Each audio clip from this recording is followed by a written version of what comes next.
This is Bedtime Stories, Grownup Edition. Short story, The Aftermath. Part 1. 6 weeks before the roundtable meeting that the Queen Mother held in Trinidad with the heads of the 4 families and the 2 wannabe queen pins, Stephanie and Selena, the newly crowned finisher, True, and the OG finisher, Big Wood, Donovan, and Rennie.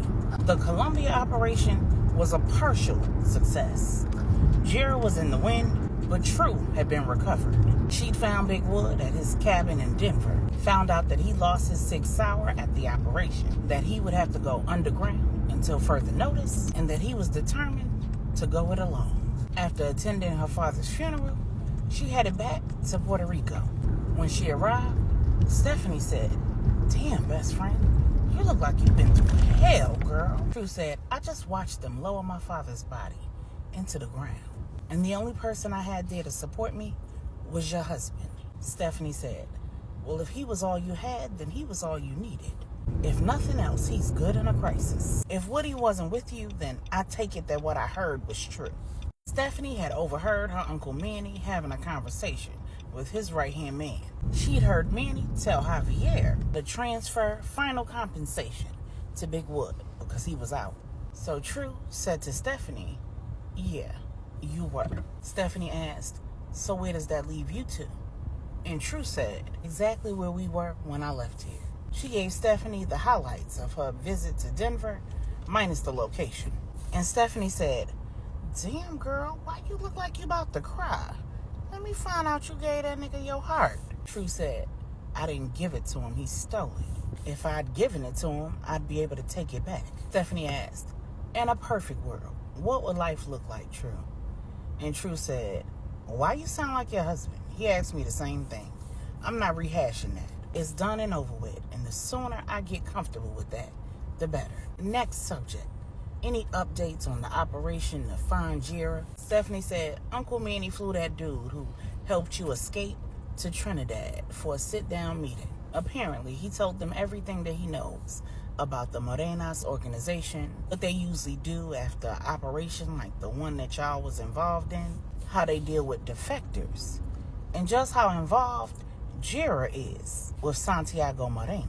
While the ladies were talking, Manny's right-hand man Javier walked in, and he asked, "Are you ladies ready to put your training into action?" In unison, True and Stephanie said, "Hell yeah." Meanwhile, in Dallas, Angela and Q are having a disagreement of sorts. Angela said, "I'm sorry, but danger is danger. It doesn't matter whether you're in the life or working for the feds.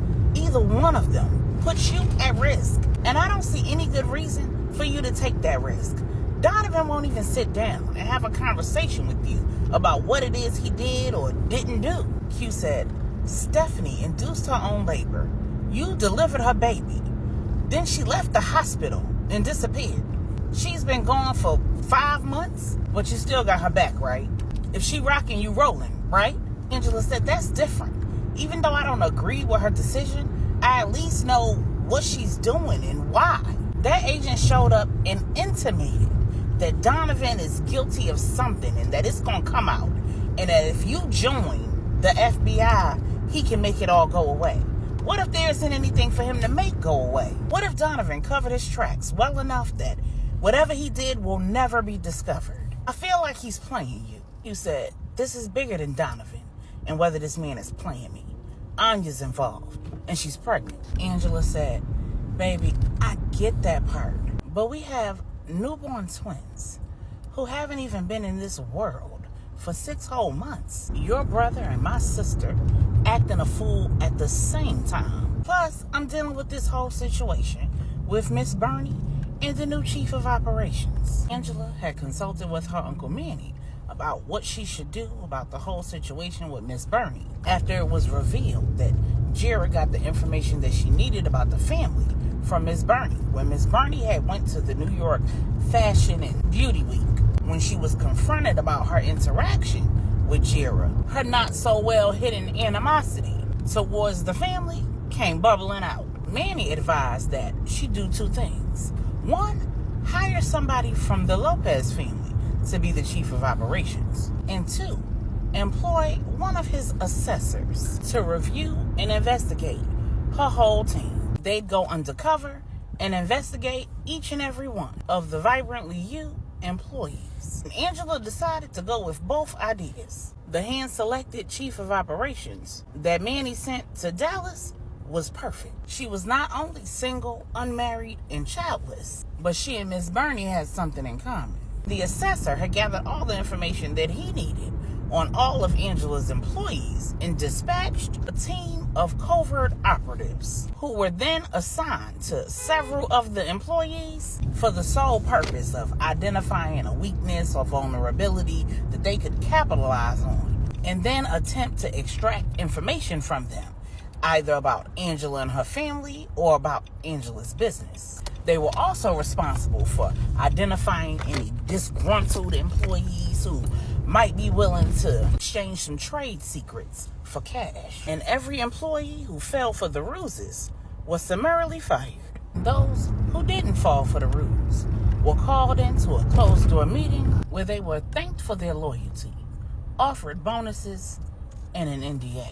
Those who accepted were informed that their employer was connected to a high-profile international family and that newly discovered connection required that all employees of Vibrantly You be put to the test, and those who passed involuntarily agreed to enter into a contractual obligation to complete secrecy. All future hiring will be done by referral only.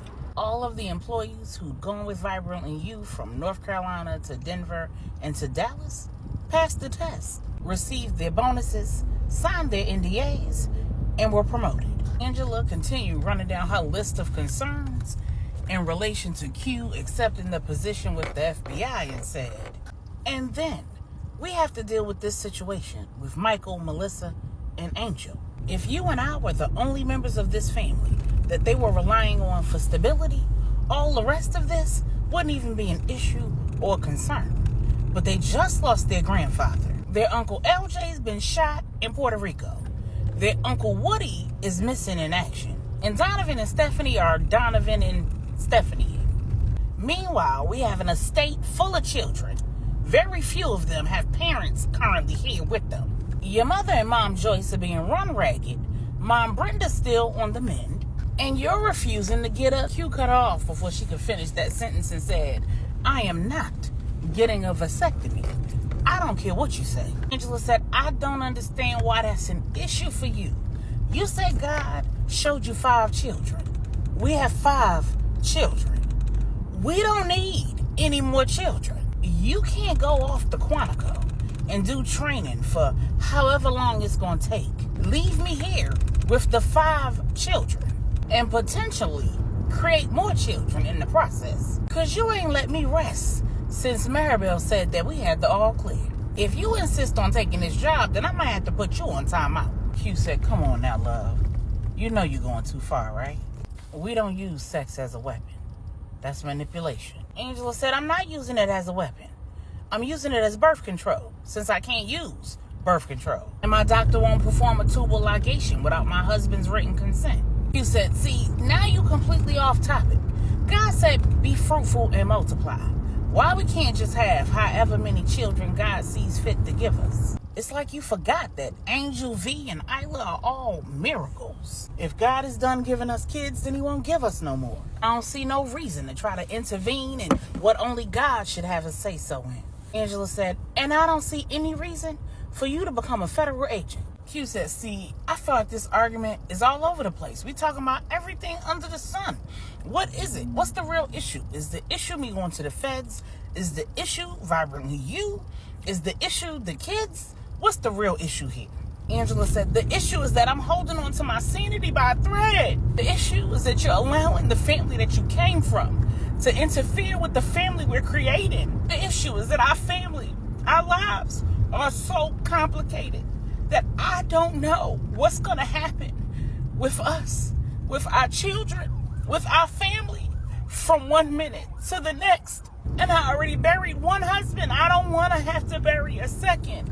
Q pulled Angela into his arms and sat her down on the bed and said, love, we can work through all of those things. But how about we focus on one thing at a time? Let's start with your mental health. Let's schedule an appointment with Miranda. When Corey and Kari come back from North Carolina, I'll sit down and I'll have a conversation with him about the Fed's offer. And I'll also discuss the situation with Melissa. I understand why you want to send her away to this special school. And I know that you understand why I'm not ready to do that yet. But I'll discuss it all with him. And if necessary, you and I can discuss it with him together. But no matter what, I will not agree to take the job unless you and I are on the same page.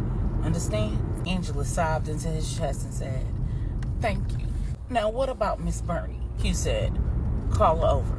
It's time we have another conversation with her." It was the middle of the day, so Donovan was working. He was over at his construction and architecture company, and Rennie was at his place. He talked her into staying with him and his children. So he got word from Salima, Samuel, Idra, Nigel, or Manny that he was in the game. Or she heard from True or Stephanie. But Donovan was definitely not ready for his thing with Rennie to get out in the streets. So to keep everything on the hush-hush, he was still utilizing the Queen Mother for childcare. So on the day in question, Angela called Miss Bernie, invited her over to the estate to have a sit-down conversation with her and Q. And after agreeing to a time for the meeting, Miss Bernie hung up and called the Queen Mother. Bernie said, "Hey, Bella, how are you today?" The Queen Mother said, "I'm fine, Bernie, and you?" Miss Bernie said, "I don't mean to bother you, but I have a meeting later on with Angela and Q. I'm sure we're going to be discussing my future with Vibrantly You. And I was wondering if you're still watching Donovan's kids, if I'd be able to." The Queen Mother cut her off and said, "Donovan has made it pellucidly clear that he doesn't want you anywhere near his children. So no, I cannot break his rules. But thanks for letting me know about the meeting so that I can keep them away from you. Is there anything else that I can help you with?" Bernie said, "Well, at least I tried." The Queen Mother said, "Have a good day and good luck," and hung up the phone. Since baby Bella's mother, Veronica, had banked her cord blood and used it in a clinical trial to treat Miss Bernie's brother Clarence's rare autoimmune disease, he'd been in picture-perfect health. So Bernie's initial plan to work for Vibrantly You in Dallas and then retire to Moline to help take care of her brother at their childhood home that Angela had purchased and gifted to her was no longer in play or even necessary. Now, she still owned the property and had all rights to it, but there was really no need for her to go back into seclusion in little old Moline. But since it was clear that she'd worn out her welcome in Dallas and pretty much ruined her relationships with everybody in the St. James family, she'd been creating a rather unfortunate plan for the rest of her life. Her plan was to go out with a bang, sooner rather than later. She'd already written goodbye letters to all the pertinent individuals in her life, written out her will and had it notarized, leaving everything she owned to her brother and her great niece, baby Bella, all the family she had left. She was hoping to be able to lay eyes on baby Bella and baby Chance for a final time. The Queen Mother shutting her down made her more determined to follow through. She arrived 20 minutes early for what would be her final time, seeing Angela and her children. The guard at the gate was expecting her, plus he recognized her and her car, so he just waved her in. And when she got to the door, she was pleasantly surprised when she was greeted by Melissa, saying, "We're having a party in your honor." Confused, Bernie said, "What? We who?" Melissa said, "Me and my siblings and the cousins. Come on, follow me." And then she led Miss Bernie to the playroom, where all the children had been gathered. All of the children were on break from school, so the playroom was looking more like a summer camp. All the kids were there. Michael, Melissa, and Angel. L3, Lena, and Anders. Baby Bella, baby Chance, and Isla and V.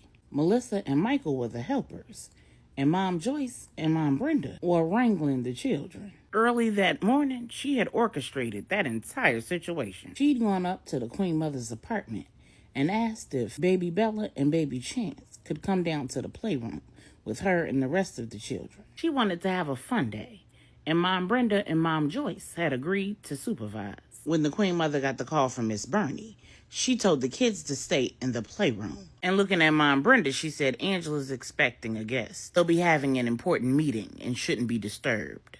The adults already knew Donovan didn't want his children anywhere near Miss Bernie. But per usual, Mom Brenda was more apt to listen to Melissa's gift over anything that anybody else had to say.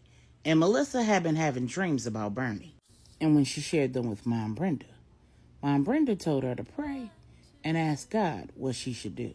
And suddenly, for no reason that she was aware of, Melissa had woken up that morning determined to throw a party with all of the kids, arts and crafts, snack, and cake. And then she refused to allow anybody to eat anything because she was waiting for the doorbell.